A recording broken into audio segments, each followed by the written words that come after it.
Halo semuanya, selamat datang kembali di pembahasan kita kali ini. Hari ini kita bakal ngebedah salah satu cerita rakyat yang paling memikat dan ikonik dari Sumatera Utara. Kisah ini nggak cuma ngomongin soal gimana sebuah bentang alam raksasa itu terbentuk, tapi juga bawa pesan moral yang dalam banget.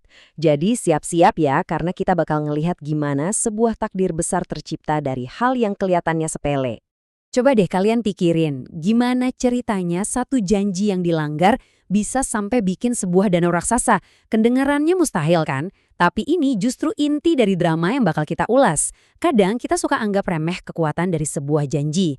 Nah, lewat pembahasan hari ini, kita bakal lihat kalau taruhan dari sebuah kesepakatan itu bisa gede banget, literally mengubah peta bumi.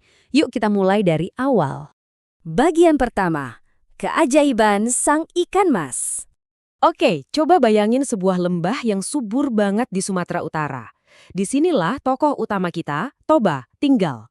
Dia ini pemuda yang rajin banget kerja di ladang. Sayangnya, panen tahun ini lagi ancur-ancurnya. Karena udah putus asa dan butuh lauk buat makan malam, akhirnya dia milih buat mancing di sungai. Relatable banget kan? Dia nunggu lama banget sampai hampir nyerah. Tapi pas di detik-detik terakhir mau nyerah itu tiba-tiba, boom! Kailnya ditarik kuat banget. Dan coba tebak, dia berhasil nangkep ikan raksasa dengan sisik emas yang super cantik.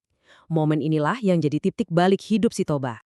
Nah, kejadian selanjutnya ini benar-benar di luar nalar. Toba bawa ikan itu pulang, terus disimpan di tempayan. Karena kayu bakarnya habis, dia keluar bentar buat nyari kayu. Logis kan? Pas dia balik dengan harapan bisa makan enak, ikannya hilang. Lenyap gitu aja. Yang ada malah tumpukan kepingan emas. Toba jelas bingung dong.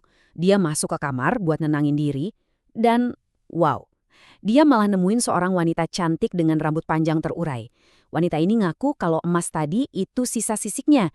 Dan dia sebenarnya adalah putri yang dikutuk jadi ikan. Tanpa sengaja, tangkapan Toba tadi udah matahin kutukannya. Lanjut ke bagian kedua, syarat dan sebuah janji. Wanita cantik ini nawarin diri buat jadi istri Toba. Tapi ada satu syarat mutlak. Dia bilang gini, jika kita menikah, jangan pernah mengungkit atau memberitahu kepada siapapun tentang asal mulaku. Jika engkau melanggar, akan ada hal buruk yang akan terjadi. Coba kalian resapi bentar peringatan ini. Ini bukan sekedar permintaan biasa, bukan.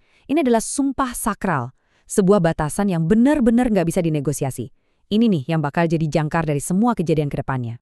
Terus gimana reaksi Toba? Ya tebak aja, dia langsung setuju tanpa mikir panjang. Dia ngerasa itu gampang banget. Wajar sih, dia lagi kesengsem sama kecantikan wanita ini dan ngebayangin masa depan yang cerah. Tapi saking semangatnya, dia kayaknya lupa buat bener-bener mikirin seberat apa beban dari janji yang dia buat itu. Di titik inilah bibit tragedi mulai ditanam. Masuk ke bagian ketiga, ulah sang anak manja. Singkat cerita, mereka nikah dan hidup bahagia. Tapi, ya namanya kehidupan, mulai deh muncul ketegangan di rumah tangga mereka. Di satu sisi, kita punya Toba. Semenjak nikah, dia justru makin gila kerja. Bener-bener banting tulang di ladang demi keluarganya. Tapi di sisi lain, coba deh lihat anak mereka. Namanya Samosir.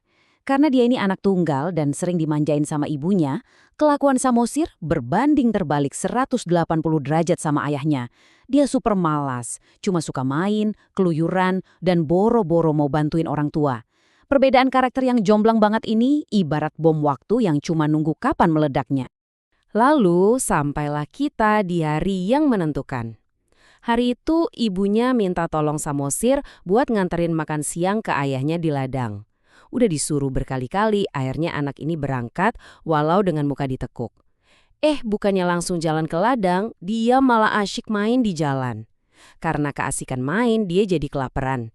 Dan tanpa ngerasa bersalah sedikit pun, dia makan hampir semua bekal buat ayahnya itu. Sekarang coba posisikan diri kalian jadi Toba. Kalian udah kerja keras, kelaparan nungguin makan siang di bawah terik matahari, pas anaknya datang yang dikasih cuma wadah makanan yang nyaris kosong. Kebayang gak sih keselnya? Ini bawa kita ke bagian keempat, janji yang dilanggar. Toba yang mungkin tadinya cuma mau negur biar anaknya sadar, malah dibales sama kelakuan Samosir yang lempeng aja tanpa rasa bersalah. Toba langsung meledak, emosinya udah diubun-ubun, dan dalam 1 detik, benar-benar cuma butuh 1 detik hilangnya kesadaran karena marah, keluarlah kalimat fatal ini. Kelakuanmu ini sungguh di luar batas. Kau pemalas dan selalu menyusahkan orang tua. Kemari kau, dasar anak ikan. Nah, garis bawahi bagian terakhir itu. Cuma butuh sepersekian detik lepas kendali buat ngehancurin janji sakral yang udah dijaga mati-matian selama bertahun-tahun. Efek dari kata-kata itu langsung kerasa detik itu juga. Samosir kaget, lari pulang sambil nangis kejer. Dia bingung dong kenapa dia dipanggil anak ikan. Sampai rumah, dia ngadu ke ibunya. Dan guys, begitu ibunya dengar aduan itu, hancur udah dunianya. Sang ibu sadar akan satu realita yang mengerikan. Suaminya baru aja ngelanggar janji mutlak mereka. Sumpah itu udah pecah. Dan akhirnya, bagian kelima, lahirnya Danau Toba.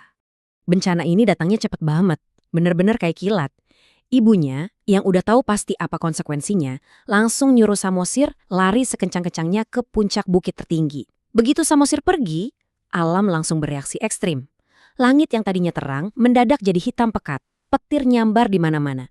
Gak lama, badai dahsyat turun bawa banjir bandang raksasa yang langsung nyapu bersih seluruh lembah itu tanpa ampun. Nasib kedua orang tua ini berakhir dengan sangat tragis. Sang istri dia nerima takdirnya. Dia melompat ke dalam pusaran air bah itu. Dan wujudnya kembali berubah jadi seekor ikan mas. Terus gimana dengan Toba? Dia yang masih terjebak di tengah ladang, cuma bisa syok ngeliat dinding air raksasa nerjang ke arahnya. Semuanya udah terlambat. Nggak ada waktu buat lari, nggak ada waktu buat minta maaf. Toba akhirnya tenggelam, tersapu habis oleh konsekuensi dari amarahnya sendiri. Lalu, gimana endingnya? Banjir bandang tadi ternyata nggak pernah surut. Lembah yang luas dan subur itu tenggelam selamanya, berubah jadi genangan air raksasa yang sekarang kita kenal sebagai Danau Toba. Sementara itu, bukit tinggi di tengahnya, tempat si Samosir sembunyi, sekarang berdiri kokoh sebagai Pulau Samosir. Gimana sebuah legenda magis dan penuh tragedi ini bisa nyambung langsung sama bentang alam dunia nyata yang sangat ikonik, benar-benar luar biasa kan? Jadi, dari pembahasan kita kali ini, pertanyaan besarnya adalah pelajaran apa yang bisa kita ambil dari amarah Toba yang gak terkendali ini? Kisah ini bukan sekedar ngomongin soal mitologi geografi loh, tapi lebih ke pengingat keras buat kita semua. Seberapa berat sih sebuah janji itu, dan seberapa hancurnya hidup kita kalau kita biarin emosi sesaat ngendaliin apa yang keluar dari mulut kita.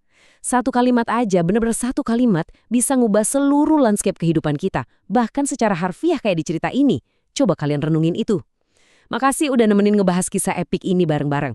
Terus eksplorasi, terus belajar, dan sampai ketemu di pembahasan kita selanjutnya.